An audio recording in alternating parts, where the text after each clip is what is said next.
Yeah. What up, my people? I go by the name T-Ram, aka the stylish rapper, aka Conshon, aka Fire, aka what I say, BBB. You watching Davcadotv. Keep it locked. Don't go nowhere. So,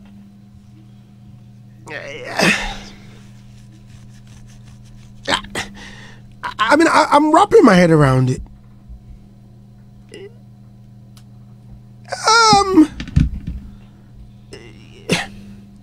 Charlie, should I just be quiet or just free my mind? I'm asking because if I say I won't talk, maybe I'll start losing friends or some people. When truth or truths are not told, one. Number two, what stops us from telling our own stories? What stops us from documenting it? Is there something very... I know Ibrahim Jan was shooting the Hip Life documentary. What happened? My big brother. I think I have to revisit this. And for somebody like him, who was there where it all began, although, well, he arrived when the movement had begun, I remember. But yes, I mean, the Hip Life story cannot be told with the elimination of somebody like Ibrahim Jan. So, well, fine. He was in the documentary, so that's all right. Let's continue. So people who were there when it all began, or people who played serious roles in the documentary, some were not even mentioned. Plenty of them. The Hip Life story was told without Zap Mallet. Marco Krekumante, Lavin C, Fifi Pratt, Andy Dosty, KOD,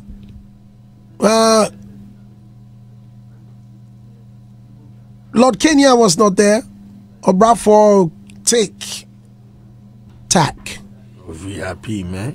Oh, I mean, I haven't finished. Yeah, I mean, man. you can. I mean, there are a lot of people who are not even mentioned in the documentary. Rutai. Rutai was the bridge, actually. He was the one, if I should say, if I'm not too scared to say that he was even the main, it was Rutai that even introduced DJ Rap to Reggie. I mean, that's another story altogether. Oh, the late Rap? Yes. Oh. So, in their story, they say they meet for some club. Yeah, it was in a club. So they met in a club, it's true. So Rutai had become like a tour guide to Rap, who had arrived and didn't know town. So Rutai lived in the same area with him and they had become friends. And so he would go and pick him up and he would take him, Charlie, this is the nicest place, let's go and chill. So they went there and they met Reggie and the story began. And then, you know, went to the studio. I mean, what happened to my co-house, my cook, all of these guys? I mean, there are a lot of people who were not mentioned. A lot of people. I don't get it. Because I remember the first record. This was given to me by Rap with Reggie himself. I met them. There were three that night. It was Reggie, Rap, and Silover. These were the three people that came to me. I remember very well. It was a white sleeve with a yellow print on the vinyl. And they had met me in a club called Podium. Yeah, why are you shocked? And some more, you know. And here in Accra? No. And Kumasi? Yes, because they had begun the tour. And look, let me tell you this. Maybe Bulldog will know. I don't know if Martinez, you are aware. But whoever knows the story, especially KOD,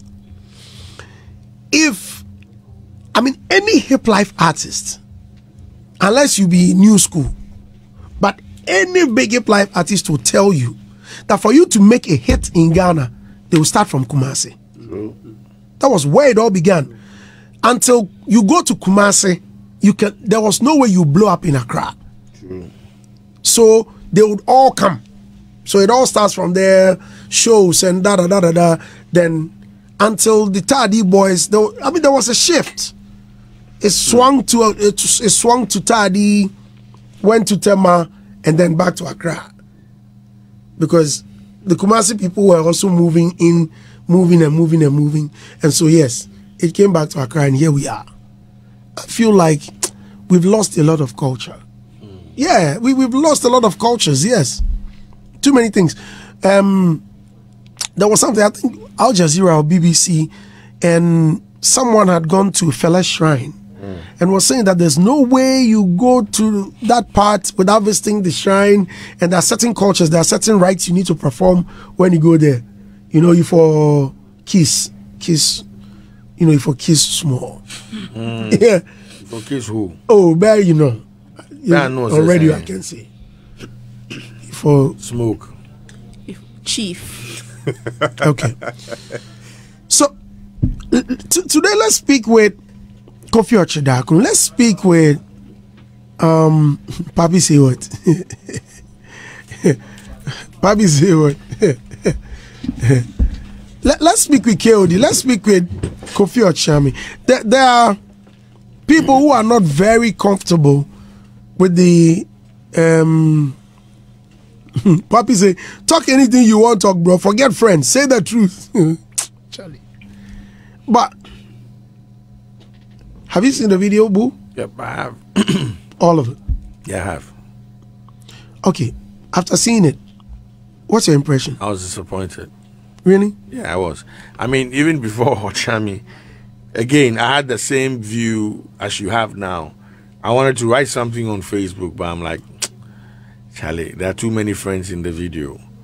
The way man boil up, if we don't take care, you know, we will spoil a lot of things. And these are people that helped our hand as we were coming up. So you're cautious of what you say, but the truth wasn't told. Again, you know what? Even and at the time I watched it, I'm like, oh, these whites, they are dumb. Oh, I'm just saying. Then I realized it wasn't produced by whites. Exactly. So then you told me yesterday.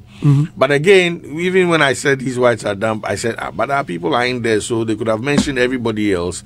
You know, like gave a chronicle.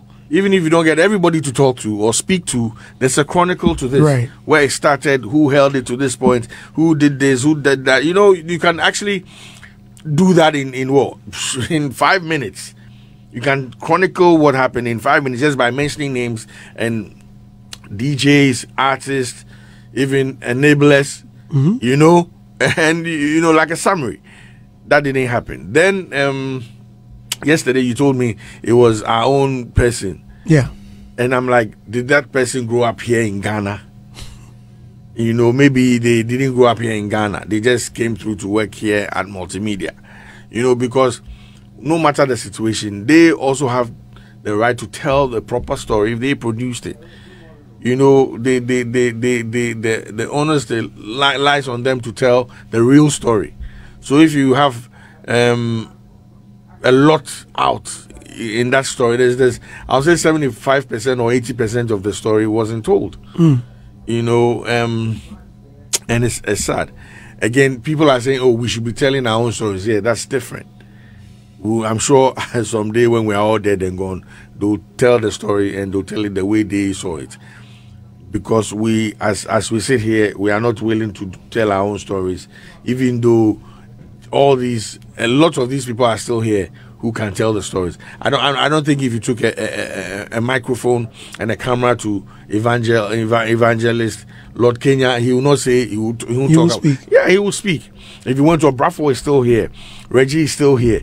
VIP. No, Reggie was in there. Anyway. Yeah, I saw Reggie. But I'm saying he knows that that wasn't the whole story. Right. Because there were people who were doing this way before he came in. Right. Now he named it. No doubt to that. I think Panji also named it. Yeah, you know, there's no doubt to it. And Panji had a lot. Panji also has a lot to say.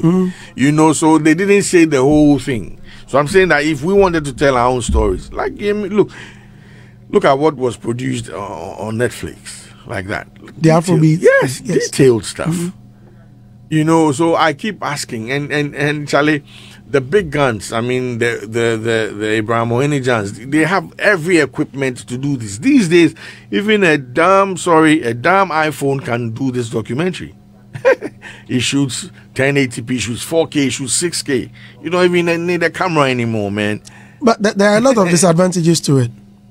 Bro. The availability. Availability of what? Of the people. Look, we're all here. Even with the library. What do I get? 5 minutes of voice notes. 5 minutes. And it takes weeks. Okay, so Andy, I understand you, but I'm saying that look at the people who spoke in the documentary. Abraham spoke. Panji. Yeah, Abraham is a knowledge bank.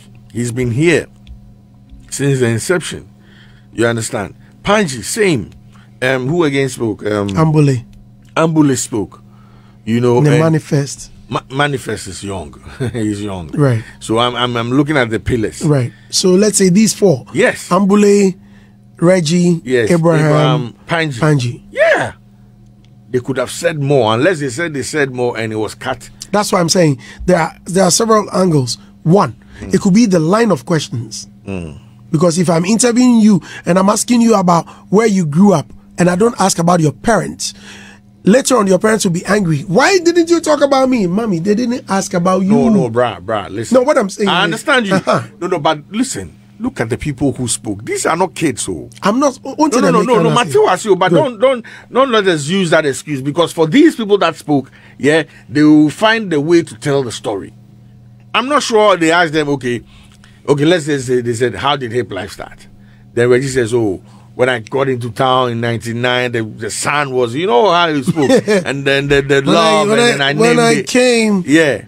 And I named it, you know, like the guy who did the burger, who put 2 meat inside the brodo and called it a burger. Yo, I mean, burger and so I'm saying these are people who can express themselves. They have knowledge. They know how this thing started. They know that, okay, people were rapping before I got here, but when I got here, I concretized it. I named it. I did this. At the time, there were, you know, you know, before I got here, but we took it to the next level because there was, you know, these are the things. You understand what I'm saying? Look, again, like if I'm telling my story, I keep saying this, and we made history with 5-5.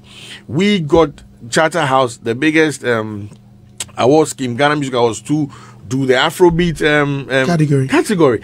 It wasn't that we were doing there was a song. This was a big song from Wuta. Big Dreams. Yeah, Big Dreams. Then there was Ebo once, twice. You know, then we took it to the next level, African Girls. So if we're going to tell our story, that's how we're going to say it. It wasn't like we brought something urban. You know, other people were doing it that hit the limelight before we got here. It's just that we took it to the next level and they had to, you know what I'm saying? That's how you speak. Because it wasn't like, sorry, African Girls. So I'm saying some of these things should have been said in the documentary so that it gives like a proper perspective. Achami, look at the contribution. Achami, yeah. They changed the thing. Charlie. So what are we saying? Root I, like you're saying, you are even mentioning Root I in the sense that he introduced rap to Reggie. Root I himself is responsible for what we call dancehall today and Afro dancehall today. You know, a branch that even on that tape, Reggie had a like kind of, I don't know if it's a mixtape or an EP or something. He was on there, the Sweetie remix. No, that was the first album. See? First tape life album. You see, he was on there. How are these people not speaking? Or what, they were not even mentioned? Rutai and General Marcos. Yeah. I think Rutai precedes General Marcos. Okay, so let's speak with